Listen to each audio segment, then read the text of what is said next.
लद्दाख के एनवायरमेंटलिस्ट सोनम वांगचुक लगभग 1 महीने से एनएसए के तहत राजस्थान की जोधपुर जेल में है। लेकिन सुप्रीम कोर्ट में आज सबसे बड़ा सवाल ये है कि जिन ग्राउंड पर सोनम वांगचुक को हिरासत में लिया गया था और उनको जेल में रखा गया, क्या वो सुप्रीम कोर्ट में टिक पाएंगे? और जिस तरीके के सबूत या ग्राउंड सोनम वांगचुक के खिलाफ बनाए गए हैं,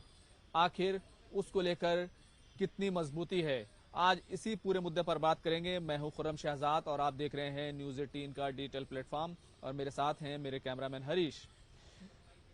24 सितंबर को लेह में हिंसा हुई और 26 सितंबर को सोनम वांगचुक को एनएसए के तहत यानी नेशनल सिक्योरिटी एक्ट के तहत सोनम वांगचुक नेशनल सिक्योरिटी के लिए खतरा है ये कहते हुए उन्हें हिरासत में लिया गया था और उसके बाद उनको राजस्थान की जोधपुर जेल भेज दिया गया था। आनन फानन में उनकी पत्नी गीतांजलि अंगमो सुप्रीम कोर्ट पहुंची और कॉर्पस हैबियस पिटीशन दाखिल की कि सोनम वांगचुक कहां है, उनका अता पता नहीं है। उनको कुछ भी नहीं बताया गया है कि आखिर उनके पति को क्यों हिरासत में लिया गया है। ये पूरी कहानी थी सुप्रीम कोर्ट में केस आने की। उसके बाद सुप्रीम कोर्ट में जो सरकार की तरफ से सॉलिसिटर जनरल तुषार मेहता ने कहा वो काफी अहम था। उन्होंने कहा कि कानून में ऐसी कोई कवायद, ऐसी कोई लाजमियत या जरूरी नहीं है कि आपको परिवार के लोगों को या किसी दूसरे शख्स को यह बताना हो कि आखिर एनएसए लगाने का ग्राउंड क्या है। हमने डिटेनी सोनम वांगचुक को तमाम ग्राउंड बता दिया था। हालांकि सुप्रीम कोर्ट ने कहा कि ये परिवार के लोगों को बताया जाना चाहिए और उसके बाद सोनम वांगचुक की पत्नी गीतांजलि अंगमो ने सोनम वांगचुक से मुलाकात की और जो रिप्रेजेंटेशन का एक सवाल था कि जो एडवाइजरी बोर्ड है एनएसए लगाने का, उसने अभी तक इस पूरे मामले पर कोई फैसला नहीं लिया है और ना ही रिप्रेजेंटेशन पेश किया गया है। तो रिप्रेजेंटेशन के तमाम कागजात और तमाम दस्तावेजात उन्होंने लिए, एडवाइजरी बोर्ड को सौंपे और उसके बाद एडवाइजरी बोर्ड पिछले हफ्ते ही, इसी हफ्ते ही वो जोधपुर जेल गया और जोधपुर जेल जाकर रिप्रेजेंटेशन जो है वो सोनम वांगचुक से उसने लिया। और इस दरमियान जहाँ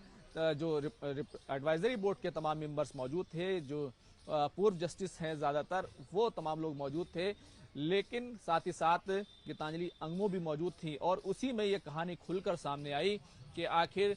सोनम वांगचुक के खिलाफ जो ग्राउंड है वो क्या है। और वो ग्राउंड ये है कि बहुत सारे वीडियो जो है वो ग्राउंड बनाए गए हैं कि सोनम वांगचुक ने बहुत सारे बयान दिए, बहुत सारे मैसेजेस किए और उनके स्टेटमेंट्स जो हैं वो ऐसे हैं जो नेशनल सिक्योरिटी एक्ट के लिए खतरा है। ये तमाम ग्राउंड जो है वो बनाए गए हैं। लेकिन इस पर जो सोनम वांगचुक की तरफ से कहा गया वो काफी अहम है। सोनम वांगचुक ने कहा कि मेरे जो वीडियो हैं जिनको ग्राउंड बनाया जा रहा है वो दरअसल कॉन्टेक्स्ट से हटाकर उनको पेश किया जा रहा है, यानी कि आगे का हटाया, पीछे का हटाया और बीच का कोई जुमला जो है वो ले लिया और कहा कि ये आपने गलत कहा है। जैसे सोनम वांगचुक ने कहा कि सभी लोग इकट्ठे हो जाएं, यानी कि अगर उन्होंने प्रोटेस्ट के लिए लोगों को बुलाया था, शांति के साथ प्रदर्शन करने के लिए, प्रोटेस्ट के लिए बुलाया था, तो शांति का शब्द हटा दिया गया, प्रोटेस्ट का शब्द हटा दिया गया, सिर्फ ये कहा गया कि सभी लोग इकट्ठे हो जाएं। तो इस तरह का आउट ऑफ कॉन्टेक्स्ट जो है वो उनके वीडियोस को लिया गया है, उसको ग्राउंड बनाया गया है। दूसरी बात उनकी तरफ से ये कही गई कि मेरे जो स्टेटमेंट्स हैं उनका जानबूझकर गलत ट्रांसलेशन किया गया है, क्योंकि सोनम वांगचुक लद्दाखी हैं और वो लद्दाख की जबान बोलते हैं, हिंदी बोलते हैं, तो उनका जो ट्रांसलेशन किया गया वो गलत किया गया। अब ये तमाम ग्राउंड आज सुप्रीम कोर्ट में चेक होने वाले हैं, क्योंकि पिछली सुनवाई जब हुई थी तो उसमें ये सवाल उठ खड़ा हुआ था कि उनकी तरफ से यानी सोनम वांगचुक की तरफ से अभी तक रिप्रेजेंटेशन जो है एडवाइजरी बोर्ड को नहीं दिया गया है। तो अब रिप्रेजेंटेशन हो चुका है, तो जिसकी वजह से जो गीतांजलि के वकील हैं कपिल सिब्बल, उनकी तरफ से कहा गया था, वक्त मांगा गया था कि वो अपनी जो पिटीशन है, क्योंकि पहली पिटीशन आई थी कि सोनम वांगचुक को सामने लाया जाए, उसका पता लगाया जाए कि आखिर वो कहाँ है, क्यों है और किस लिए उनको हिरासत में लिया गया। लेकिन अब वो सवाल नहीं था, अब सवाल ये था कि वो क्यों उनको जो जिस नेशनल सिक्योरिटी एक्ट को उन पर जो लगाया गया, उनको नेशनल सिक्योरिटी के लिए खतरा बताया गया, उसका ग्राउंड क्या है। तो ये इन तमाम ग्राउंड्स को चैलेंज करने के लिए कपिल सिब्बल की तरफ से वक्त मांगा गया था और आज जो है उस पूरे मामले पर सुनवाई हो रही है। तो आज सीधे तौर पर जो सुनवाई होगी वो सीधी टू द पॉइंट पर होने वाली है और इसीलिए मैं ये सवाल उठ रहा है कि क्या सेंटर नेशनल सिक्योरिटी एक्ट लगाने के ग्राउंड को डिफेंड कर पाएगा और क्या जो गीतांजलि अंगमो सोनम वांगचुक की पत्नी हैं, क्या उनके वकील इन तमाम ग्राउंड को बिल्कुल चैलेंज कर पाएंगे? ये एक अहम पहलू है और इसीलिए सवाल है कि क्या सोनम वांगचुक जो है लगातार जेल में रहेंगे। लेकिन इस बीच एक घटनाक्रम और भी हुआ है जिस पर आपको जरूर नजर रखनी चाहिए और ध्यान दिया जाना चाहिए, क्योंकि जब एफिडेविट दाखिल किया गया था एडमिनिस्ट्रेशन की तरफ से, उसमें ये कहा गया था कि हमारे पास तमाम तरह के सबूत मौजूद हैं। सोनम वांगचुक जो है वो बहुत उनकी जो हरकतें थी, वो जो काम कर रहे थे वो नेशनल सिक्योरिटी के लिए खतरनाक थे। लेकिन दूसरी तरफ लद्दाख के साथ जो बातचीत चल रही थी, उनके 4 पॉइंट एजेंडे पर जो बातचीत चल रही थी, जिसमें सिक्स शेड्यूल का एजेंडा शामिल है, जिसमें रियासत की बहाली यानी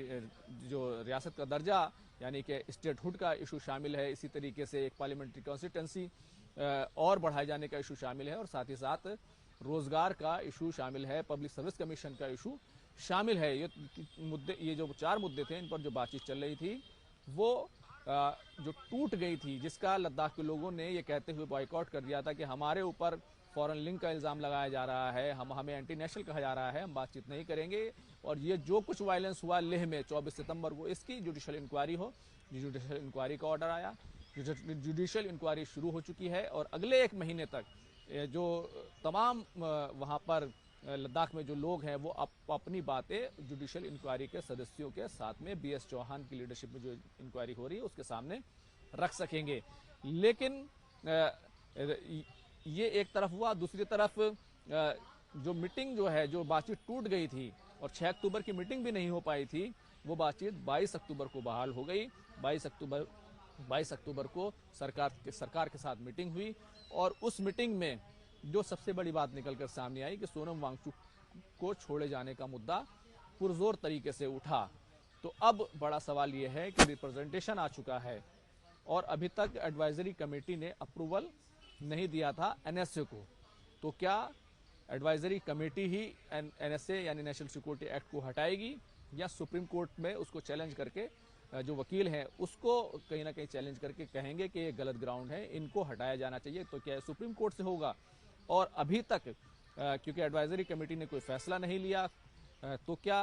कहा जाए कि सरकार बहुत सोच समझकर हर चीज़ पर कदम उठा रही है और हर पॉसिबिलिटी जो है इसमें मुमकिन है कि ऐसे सबूत हों जिसके तहत सोनम वांगचुक को जेल में लगातार रखा जाए। मुमकिन है कि सोनम वांगचुक को ये कहते हुए एडवाइजरी कमेटी कह दे कि इन पर एनएसए लगाना ठीक नहीं, इनको छोड़ दिया जाए। जाहिर सी बात है ये सरकार के इशारे पर होगा, सरकार की मर्जी से होगा। और तीसरा अहम पहलू यह है कि हो सकता है कि सुप्रीम कोर्ट में सोनम वांगचुक को बड़ा झटका लगे, क्योंकि सरकार ये कहे कि हमारे पास तमाम सबूत हैं और हो सकता है सुप्रीम कोर्ट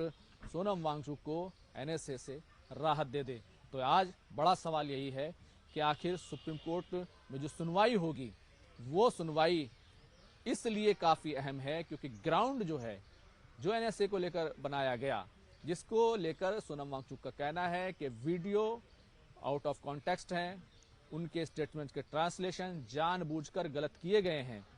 तो ये तमाम बातें आज सुप्रीम कोर्ट में ये जो है अहम पहलू रहने वाला है और कानूनी तौर पर ये देखा जाने वाला है कि सोनम जेल के अंदर रह रहे हैं वो कितना सही है या फिर उनको गलत तरीके से जेल में रखा गया है। फिलहाल लद्दाख के लोगों की मांग ये है कि सोनम वांगचुक को छोड़ा जाए और उन पर जो भी नेशनल सिक्योरिटी एक्ट लगाया गया है उसको हटाया जाए और सोनम ही नहीं बल्कि और दूसरे जो 25-30 लोग अभी तक हिरासत में हैं उन सभी को छोड़ा जाना चाहिए। कैमरामैन हरीश के साथ खुर्रम शहजाद, न्यूज़ 18 दिल्ली।